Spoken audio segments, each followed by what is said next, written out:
berusaha Puan Pengurusi Kasih Fitri Group Sindan Berhad, Puan Farah Fadila, Guru Besar Sri Tapisnadi Kingfisher dan Guru Seri, dan kepada rakan-rakan The Anchor, selamat petang dan selamat sejahtera saya ucapkan. Oke, baik, pada hari ini saya akan membentangkan presentation saya yang bertajuk Perubahan dan Target 2025 di bawah Center Taska Kasih Fitri Kingfisher.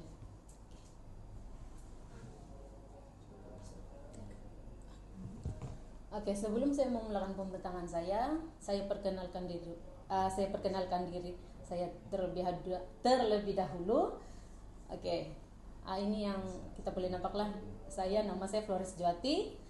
Saya bertugas di Taska Kasih Fitri Kingfisher sebagai penyelia Taska, dan saya telah berkhidmat di Taska Kasih Fitri bermula daripada tahun 2014 sehinggalah pada tahun ini, tahun 2024. Maksudnya lebih kurang dalam 10 tahun sudah saya berkhidmat di Taska Kasih Fitri.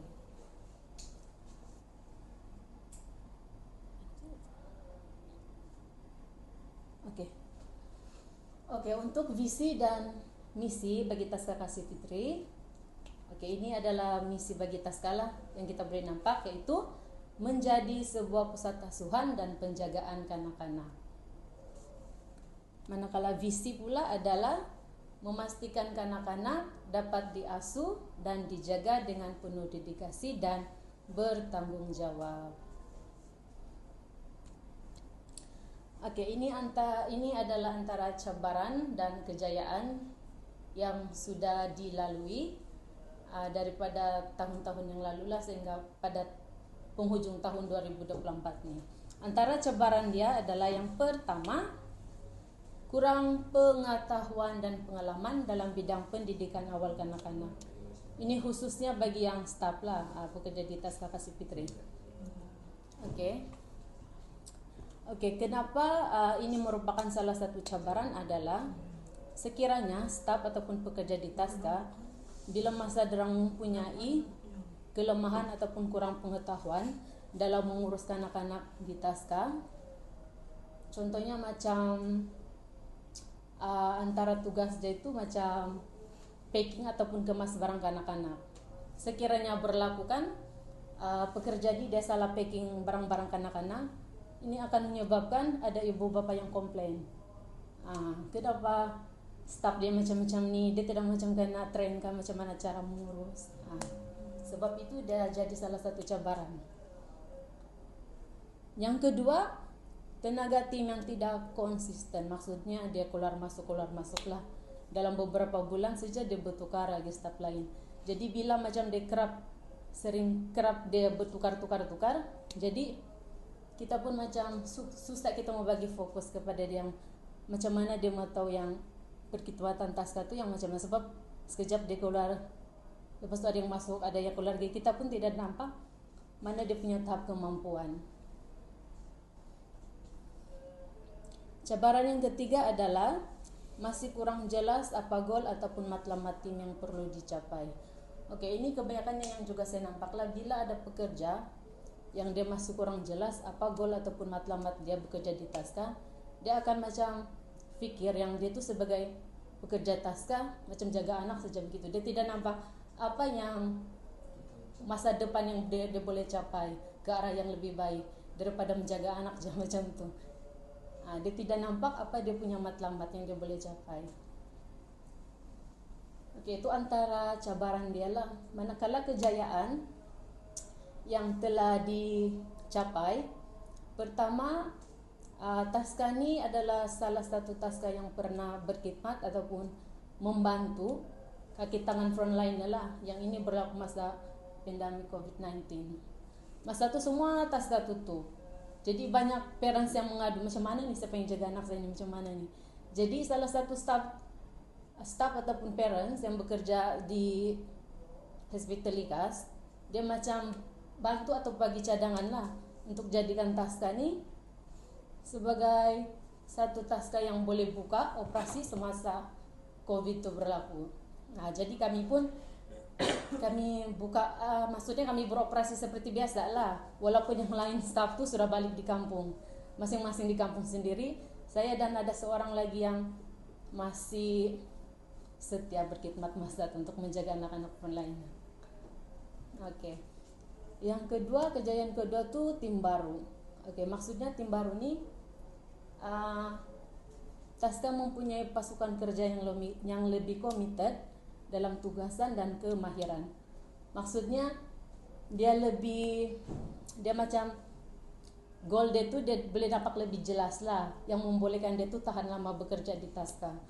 Dan dia macam lebih banyak bagi komited dalam operasi Taska. Dia mempunyai kemahiran tentang pendidikan awal kanak-kanak. Contohnya yang macam ini lah. Ini adalah antara tim-tim saya sekarang yang banyak membantu untuk buat persediaan bagi tahun 2025. Oke, yang seterus kejayaannya adalah setakat tahun 2024 nih ada dua cawangan Taska Kasih Fitri yang telah dibuka. Yang pertama, kalau yang memang pertama tuh di Kingfisher lah, itu satu. Yang kedua tuh di Membakut, dan yang ketiga yang baru saja buka nih di Menggatal. Dia baru start operasi pada bulan September.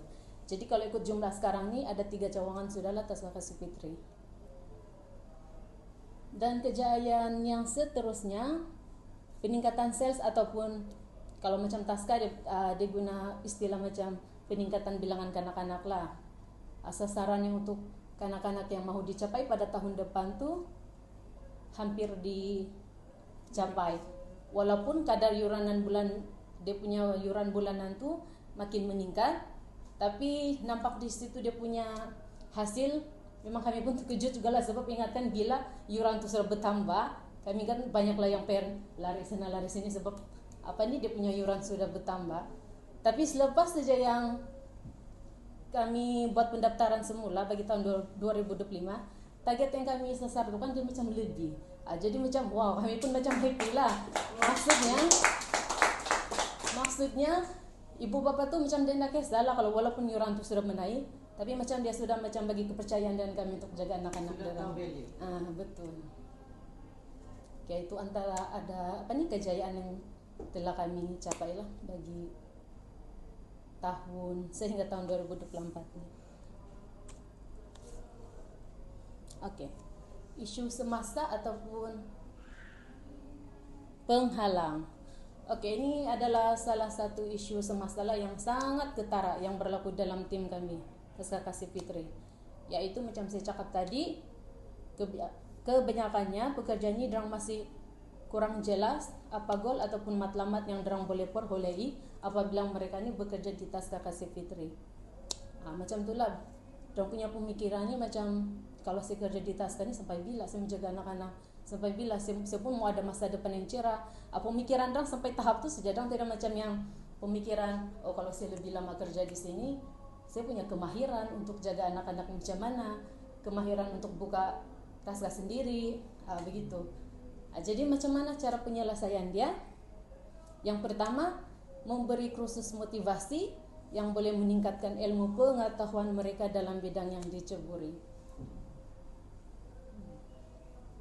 Contohnya macam bagi kursus yang melibatkan berkaitan dengan pendidikan awal kanak-kanak, macam kursus permata. Kemudian daripada cara komunikasi. So komunikasi pun sangat penting apabila berhadapan dengan ibu bapak kanak-kanak. Yang ini sangat penting lah bila berhadapan dengan parents, sebab kita perlu komunikasi yang berkesan untuk meyakinkan ibu bapak. Seterusnya, penyelesaian dia memberi pengiktirafan dan penghargaan kepada staf untuk menaikkan lagi semangat dan motivasi mereka. Macam yang baru-barunya dijalankan lah.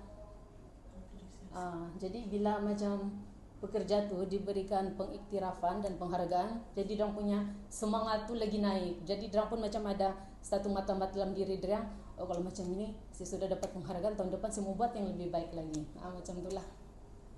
Oke, kemudian penyelesaian seterusnya memberi pendedahan kuasa ataupun sumber kepada tim untuk pahami apa goal dan matlamat yang perlu dicapai dalam organisasi. Maksudnya macam kalau dalam The Anchor kami panggil tu macam empower, bagi empower dengan tim kita.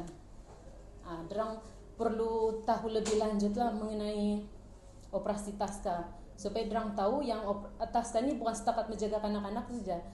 Taska ni pun dia ada juga matlamat dia yang boleh membawa kita ke arah yang lebih tinggi. Ada perkembangan career. Ya betul.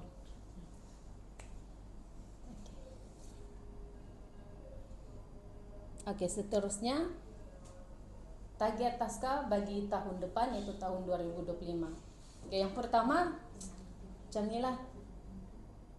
Target pertama tu menambah dan membuka cawangan Taska baru dengan sasaran jumlah anak-anak yang ditarget.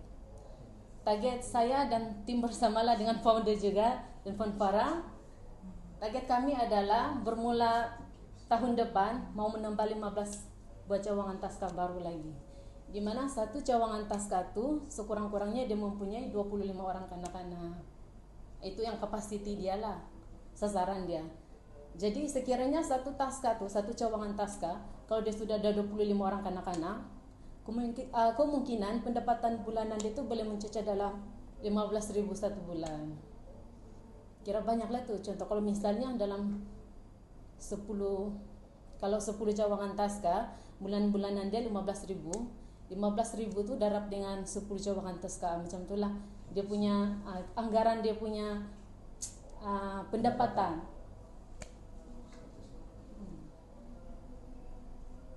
Okay, next. Yang kedua antara target dia adalah meningkatkan kualiti perkhidmatan Taska. Okey, ini juga adalah salah satu target yang penting, perkara yang penting lah, sebab kalau ibu bapa first kali bila dia datang di Taska, mesti dia tengoklah macam mana keadaan Taska tu kan. Kalau misalnya dia nampak dia punya kawasan ya, ataupun dia punya fasiliti yang boleh meyakinkan, yang nampak sangat baik untuk anak dia, memang dia akan yakin dan hantar anak dia di Taska tu lah. Yang ini AI lah. Ya.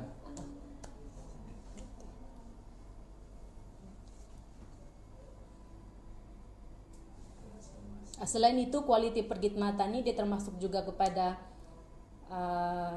cara staf ataupun pekerja untuk mengurus anak-anak yang dihantar di Taska lah. Macam mana cara untuk derang bagi penjagaan, macam itu macam. Okey, di Taska ni pun dia ada juga macam belajar lah yang basic-basic yang ikut kurikulum Permata punya. Di situ pun staf ni perlu mainkan peranan lah, macam mana untuk bagi macam aktiviti dengan kanak-kanak untuk nampak perkembangan semasa kanak-kanak. Kena pandai untuk gunakan kemahiran itu supaya ibu bapa nampak perkembangan anak dorang tu macam mana dari masa ke semasa. Kemudian yang tadi tu perkhidmatan, yang ini fasilitas dan kemudahan di Taska. Contohnya macam meja, macam tempat ruangan aktiviti. Itu semua fasilitas dia lah. Yang ini pun perlu juga ditambah baik dan target untuk tahun depan juga, sebab tahun depan pun ialah yuran pun sudah meningkat. Jadi memang ada juga ibu bapa yang akan tertanya-tanya, bila yuran pun sudah naik, mesti Taska pun dia kena ada buat pembaharuan juga lah untuk fasilitas yang ada. Begitu. Maksudnya dia kena berpatutan dengan harga dan cara perkhidmatan pelayanan yang dibagi. Begitu.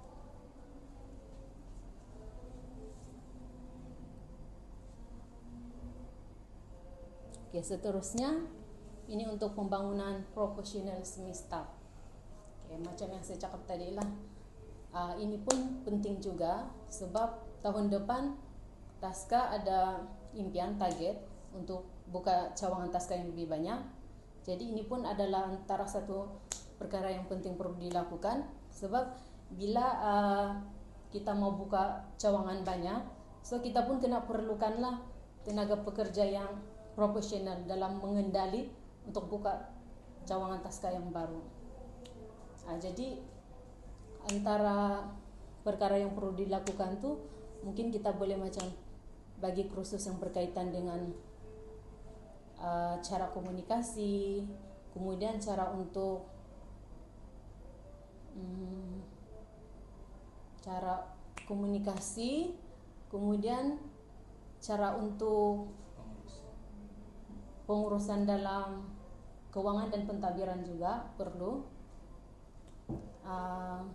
Komunikasi melibatkan interaksi juga. Interaksi dan juga kemahiran mengajar. kemahiran mengajar juga. Contohnya macam kurikulum Permata itu adalah salah satu yang penting yang perlu ada sekiranya bekerja di Taska. Itu adalah satu kemahiran yang diwajibkan oleh JKM lah. Kalau kita bekerja di Taska.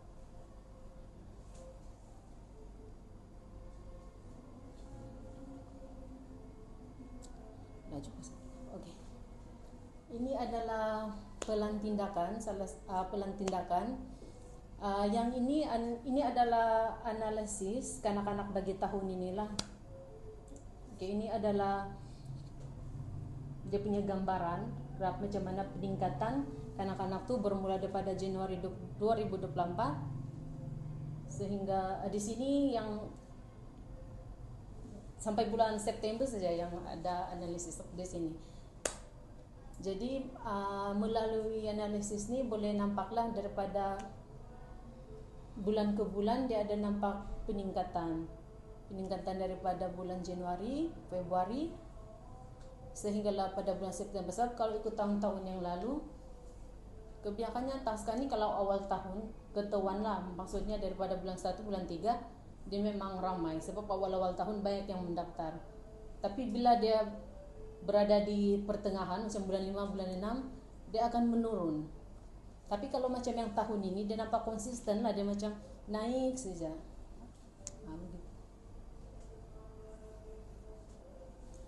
Jadi macam mana untuk kita kekalkan kita punya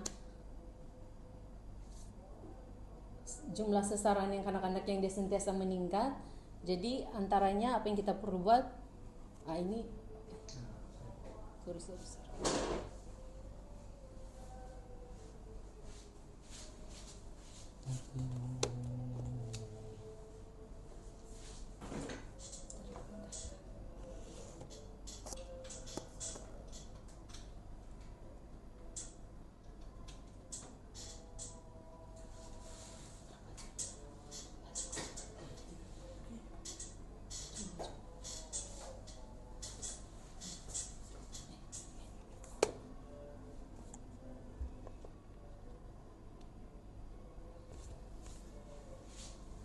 Okey, macam mana cara untuk kita kekalkan supaya sasaran ataupun jumlah bilangan kanak-kanak kita target itu dia sentiasa kekal ataupun konsisten, maksudnya dia tidak turun. Pertama, kita perlu ada penetapan sasaran. Maksudnya kita kena sentiasa ada kita punya sasaran kita berapa jumlah anak-anak yang kita mau capai untuk yang seterusnya. Kedua, tenaga kerja yang mencukupi. Ini lebih kepada macam staff lah. Sebab ini pun penting. Sebab bila berlakunya masalah kekurangan staff, segala operasi Taska tu dia memang akan terganggu lah. Jadi bila macam operasi itu terganggu, jadi nanti ibu bapa akan nampak macam mana macam koordinat untuk staff yang untuk serve kanak-kanak dan tu nampak di situ macam mana kita punya kekurangan berlaku. Iya, nampak huru-hara macam tu. Dia macam tidak macam yang macam mana? Nampak macam yang teratur tidak gitu. lancar lah. Jadi yang ini kita kena pastikan yang kita punya tenaga kerja tu sentiasa cukup lah untuk memastikan kita punya operasi Taska tu dia dapat berjalan dengan lancar. Dan bila ibu bapa nampak pun sangat meyakinkan yang kita dapat memperkhidmatan yang baik. Seterusnya strategi promosi. Strategi promosi ni dia lebih kepada buat iklan macam guna brochure, kita guna yang flyers ataupun kalau macam online ni macam kita pakai TikTok, pakai Facebook. Yang ini dia bertujuan untuk war-warkan yang Taska dia akan membuat pengambilan untuk pendaftaran kanak-kanak bagi tahun tahun yang akan datang, begitu. Kemudian facilities, ini kemudahan lah. Kita juga perlu kena pastikan kemudahan yang ada di Taska semuanya selamat digunakan untuk anak-anak yang ada di Taska. Kita kena pastikan apapun fasilitas yang kita ada tuh, kita kena pastikan yang itu sesuai dan selamat untuk digunakan anak-anak di Taska. Dan yang seterusnya latihan peningkatan. Latihan peningkatan ini dia lebih khas kepada staf lah bekerja. Latihan peningkatan ini adalah latihan yang akan dibagi Latihan untuk peningkatan kerja ya lah. latihan peningkatan kerja ya. Dia bertujuan untuk macam sentiasa memberi peningkatan ke level yang seterusnya untuk yang staf yang penting di Taska. Oke, jadi dari saya itu saja. Saya ucapkan sekian dan terima kasih kerana beri perhatian, dan semoga kita semua dapat capai apapun impian dan sasaran kita bagi tahun hadapan tahun 2025. Sekian dan terima kasih. Ya. Jadi mau forward pasang itu.